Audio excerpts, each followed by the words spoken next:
We're back in the garden after a brief trip up to Mr. Maple for an open garden event that they had on Memorial Day.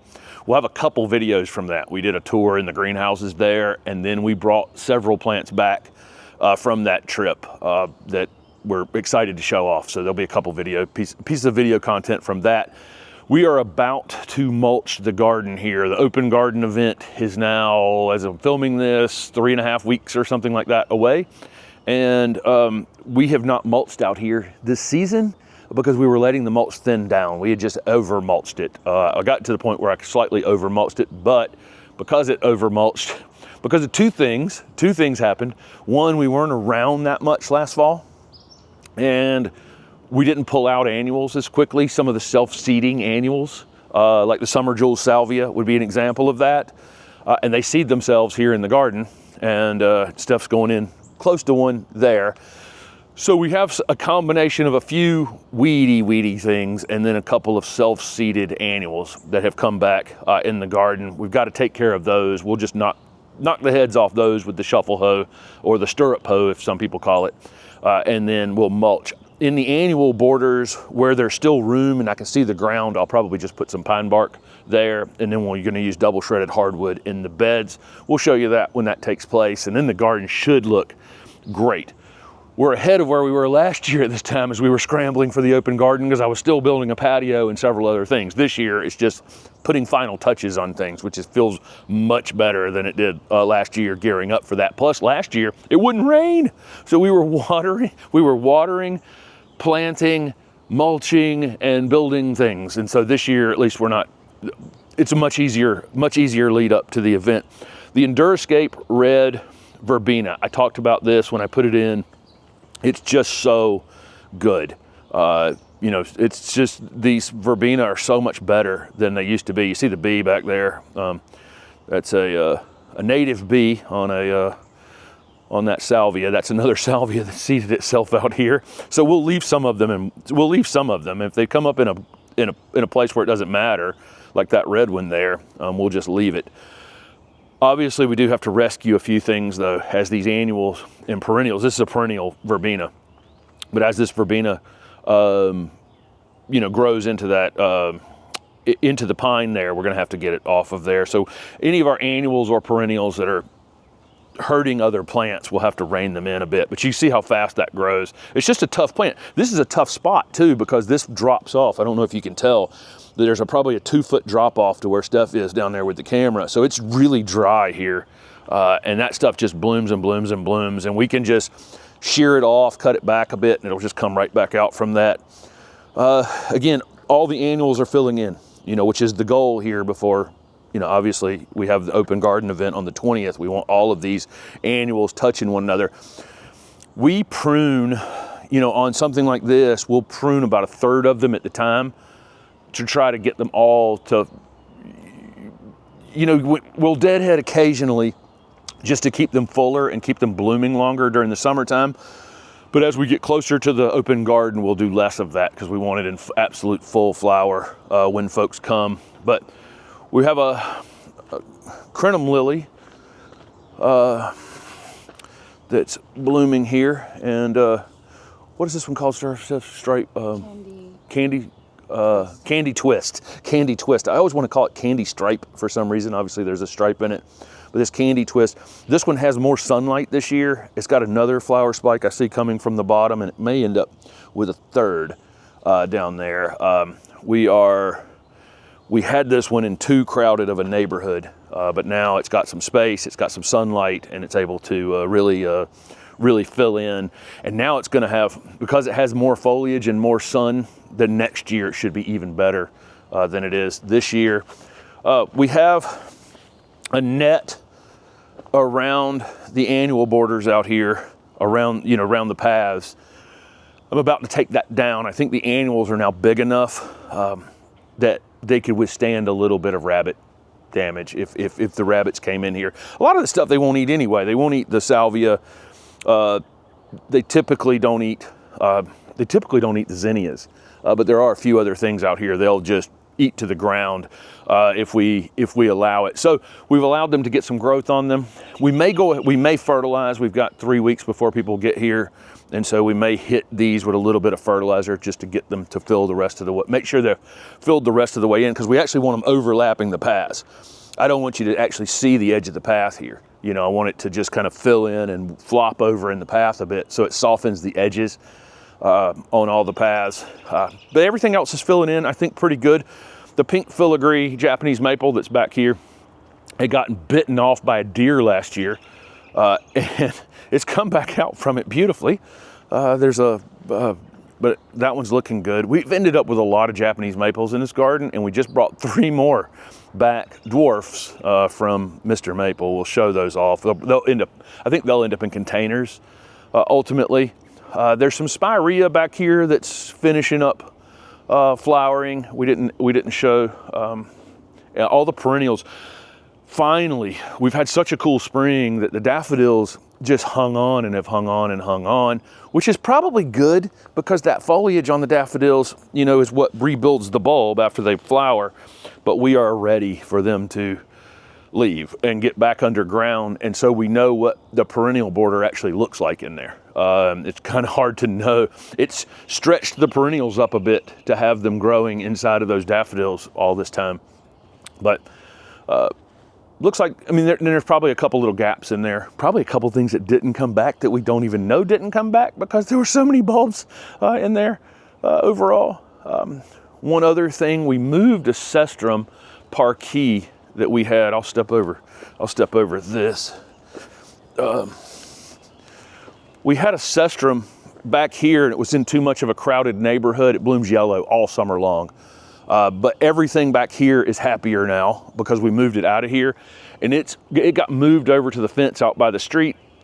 And as you can see right now, it's actually in bloom. It's coming on, starting to rain as we're filming this morning. But the Cestrum is starting to bloom, and everything back here in this neighborhood is much happier, being a little less crowded. We had this overdone, and when you have, I think, closing in on 400 different species in a small space like we have, you're going to end up with some things overcrowded, and you're going to have to move some things around and play checkers or chess with a little bit of it. But let's look at some things in the back garden. A few things back here are in and around the vegetable garden. The emerald, the green dwarf redbud, just looks amazing, right? That thing is structurally so interesting. It's been very vigorous growing, so I know it's a dwarf, but I do still think it's going to get some size on it over a 10-year period of time. This is a year, and it's nearly doubled in height in a year and a half or something. So I do think it's probably going to end up 10 or 12 feet tall over time. But we got it in the right spot for it to be able to do that. The ginger is up. I know it looks like we grow corn back here, but we have a couple varieties of hardy ginger that will bloom later in the summer. I don't think they'll have flower spikes by the time anybody's here for the open garden, but the corn it looks like we have 8 to 10 foot tall corn back here in the background. It's a great backdrop to other things. And these were given to us by a couple of folks, so we have them mixed together there. That Pittosporum, Heterophyllum variegata, just a super underused plant. That Pittosporum is this is my favorite plants in this garden. It requires nothing from us, and I don't know why it's not sold out on the market more than it is. We actually got this one for like $5 on the little sale table at the J.C. Ralston Arboretum. They usually have plants for sale as you're going in. Definitely a plant to, I've encouraged other nurserymen to grow it. It's been in a couple talks I've had. It just should be everywhere. Our tomatoes are about to reach the top of the cattle panels. There are a couple before we get too far down there. There's a couple of weeping tomatoes that we're trying in a container right here. Sugar basket varieties of Sugar Basket Red and Sugar Basket Orange. They just weep over, so they're tomatoes that you can grow in a hanging basket, which is super interesting. All of our other tomatoes, and I think we probably ended up with, again, more plants than we probably should plant for tomatoes. I think there's probably 20 at least. And they're just about to the top of the cattle panels. We have a few tomatoes back here, here's one coming through the fence. So we do have tomatoes forming. They're flowering. It's been cool. I mean, really, really cool. And so despite the fact that we have a few flowers on them, and I'm guessing they're getting pollinated, we don't have very many pollinators flying around the garden right this minute. I'm in long sleeves. I'm in shorts as always, but I'm in long sleeves at the end of May. It's just wild, absolutely wild out here. I think you can, Steph, you can show them all of the butterfly candy butterfly bushes are starting to bloom. All of those dwarf butterfly bushes have looking really, really great. That's little raspberry, such an interesting color on that one. That one grows a little bit more vigorously, a little taller than the others. There's 5 of them in that butterfly candy series. I think you can find these now. They're in colored pots based on the color that they actually flower, which is kind of interesting at retail. Cucumbers look great. Peppers look great, but the peppers have grown slower than they normally grow because we've got nights in the 50s in May. Don't really understand it, but we do. Eggplants looking pretty good. Okra is a little slow to get started. Okra likes the more intense summer heat, the better, but it's only 6 inches tall back here. On the back side of the vegetable garden, all the little lucky lantana are in full bloom now, and there were a couple in the front garden up there too that I didn't mention. Salvia, all the perennials back here are doing great. There's Verbena bonariensis, Solidago that'll bloom later in the season, but our dahlia border right here has just been decimated by rabbits. I probably should have gotten them covered up or something, or fenced off at some point. At some point, they're gonna outgrow the rabbits, and I think the foliage, I think they really love those tender new shoots on everything in the spring, especially when they're making new rabbits. You know, the little rabbits like that super tender stuff, but I think they do reach a point where they outgrow it. And so one dahlia has survived all of the rabbit, the rabbits eating on them, and the others are still 6 inches tall out here, unfortunately. There's also some weeds in this area, but I do think at some point they'll skip a few days eating them and they'll just grow like crazy because the tubers are big underneath there. This cool weather has just been fantastic for our potatoes, so I think we're going to have a big group of potatoes under here, and it looks to me like we've got weeks before they're going to die back. So they're forming tubers under there pretty quickly. But again, all the salvias up and blooming. Amsonia has already bloomed out, but it's such a nice structural plant, you know, in the garden even after it's bloomed out. You know, I love that it blows around, moves around in the wind somewhat. Rattlesnake Master is about to bloom. That should be blooming when folks are here for the open garden. Tree form Hydrangea paniculata is about to start to open. We should have all the Hydrangea paniculatas blooming by the time folks are here. I think the White Wedding out by the road is about to bloom. This one's about to bloom. Sunshine Ligustrum's looking great. I had pruned it pretty hard. We had one on the other side of the garden, and I get questions all the time about where's the Sunshine Ligustrum. That one was we had crowded it in there too close, like other things in the garden. So we dug that one up, put it out on the street, put it on Facebook Marketplace. Someone picked it up, planted another one here. And I just kind of pruned it into a better shape than it was in, and it's flushed back out. It's flushed back out beautifully. Looks great. Let's show them this Miss. So you're gonna see a video in a couple days where I talk about that I'm going to show you this plant when we get home. So the videos will be slightly out of order, but Mr. Maple sells this variety of hydrangea in a little less, it leaves out more purple than this for some folks. I don't know if we got it in a little bit too much sun here. I don't know why ours has less purple on the foliage overall. It still looks great. The new growth has that purple foliage, and then this flower is so unique. This was the Chelsea, this one won, 2014, I think, won the Chelsea Flower Show. What a great looking hydrangea. It's so unique, and I said that, and you'll hear this again in the Mr. Maple video in a couple days. This plant, you know, in order to introduce a hydrangea into the world at this point, it probably needs to be unique, and this one is certainly that. It has that, the foliage is unique. The flower cluster obviously is very, very unique on this one. we pruned this area last week, and the path had been eaten here. Everything here was just, a lot of these things back this way were just kind of out of control. I still have to do that in the front garden. We left for that trip up to Mr. Maple to talk there, and it's raining this morning. So as soon as it's not raining, I'll be out in the front garden doing the pruning that we have to do out there. But, you know, I got a question at the Mr. Maple event on how much maintenance this is, because I put up a drone view on in my talk, on my PowerPoint.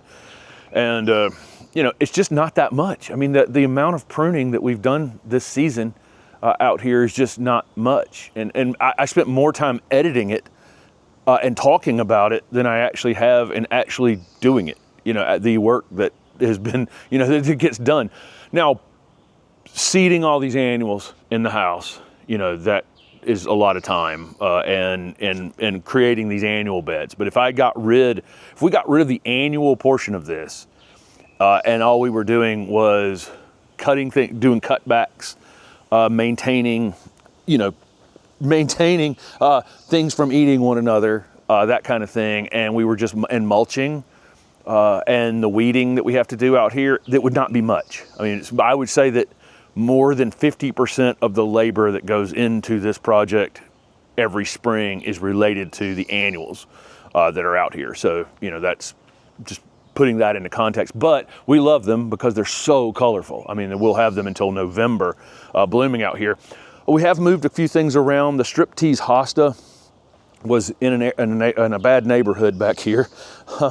And boy, as soon as Steph moved it out here, it immediately filled in. It's looking great now. That was a gift from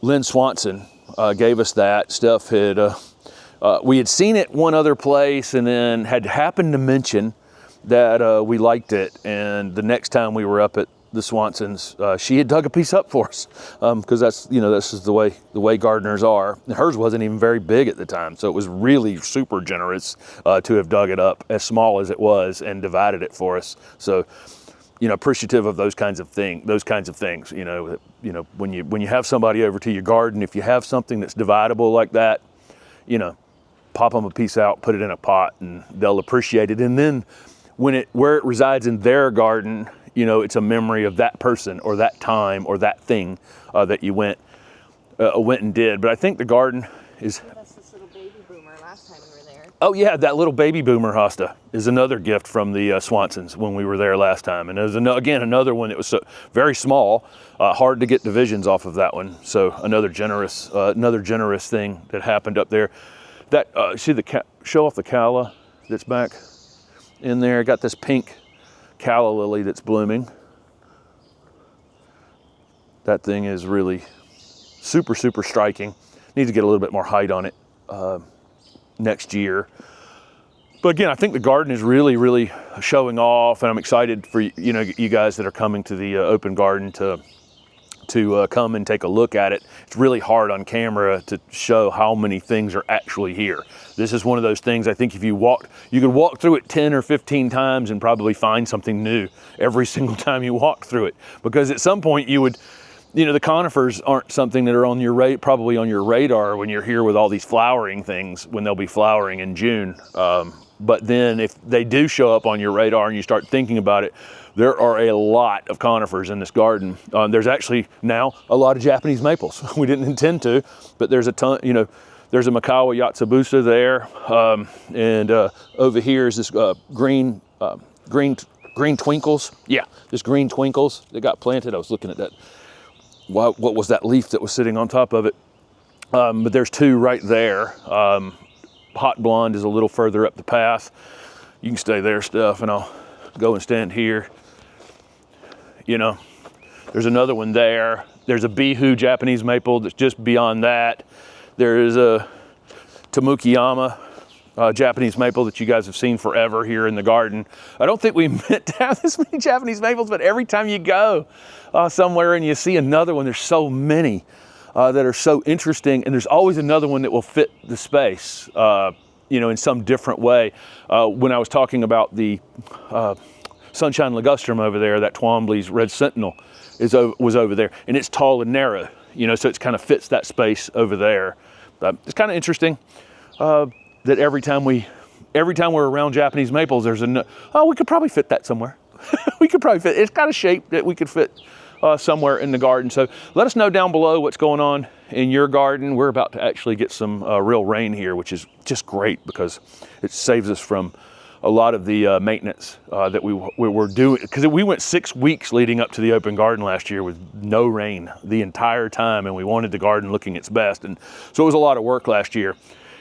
And this year, thankful that we're getting some rain. So thanks for watching.